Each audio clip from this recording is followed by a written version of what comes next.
Bill, how you going? Thanks for showing your film Blockman and Dog. My pleasure.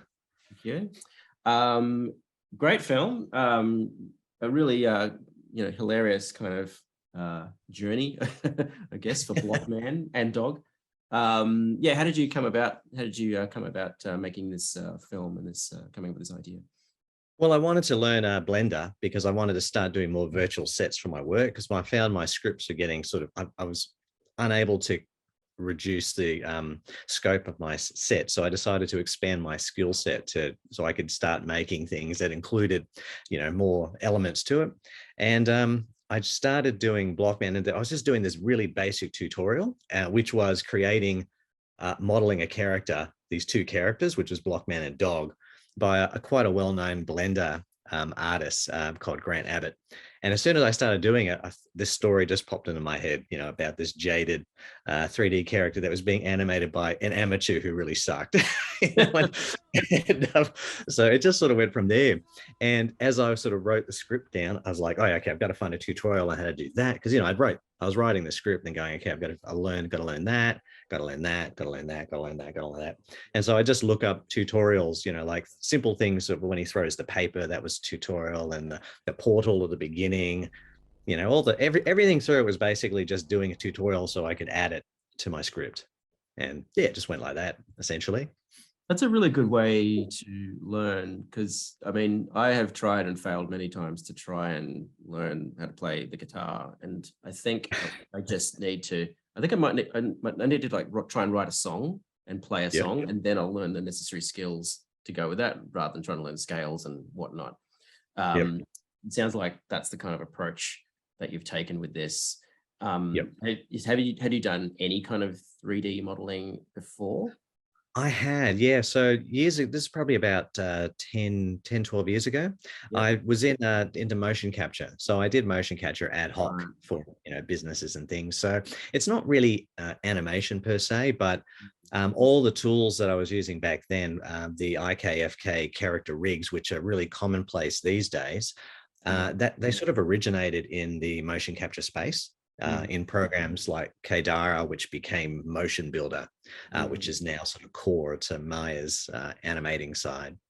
So I was familiar with the tools like the curve editing, and I had a sort of a sense for weight transfer and motion simply because I was looking at that motion all the time, back in the day. But character animation, like, that sort of cartoony character animation, I've never had anything to do with it. So, which is why I picked originally, I wasn't going to animate it as much as I ended up doing. I was actually just doing the part of the funny bit was just having him just moving, sliding across the screen and not actually no arms moving anything. And I sort of watched the first little bit and went, oh, that's a little boring. So I thought I'll just try and animate something. And after I animated, I was like, okay, I've got to do the whole thing. It took about it was like about two months full, because I wasn't working at the time. It was during COVID, so it was about 2 months full time to do the whole thing. And then probably another 3 weeks on top of that to do the sounds, just to go through it, because I spent heaps of times listening to sounds and music. I guess we should probably just quickly explain for people who don't know Blender.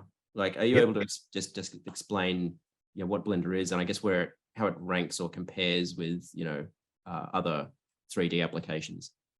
Well, Blender is a free, I guess, is it open source? I think it is, animation program. And it's probably the most widely used, I'd say, especially in the open source market. It's right up there these days. In fact, it's probably more advanced in certain regards than things like Maya or 3ds Max. And it's got a really strong community as well. So it's lots of resources to learn it, and lots of plugins available, lots of assets that you can purchase, so you don't have to model everything yourself. But it's amazing what you can do with it these days. It's just come so far.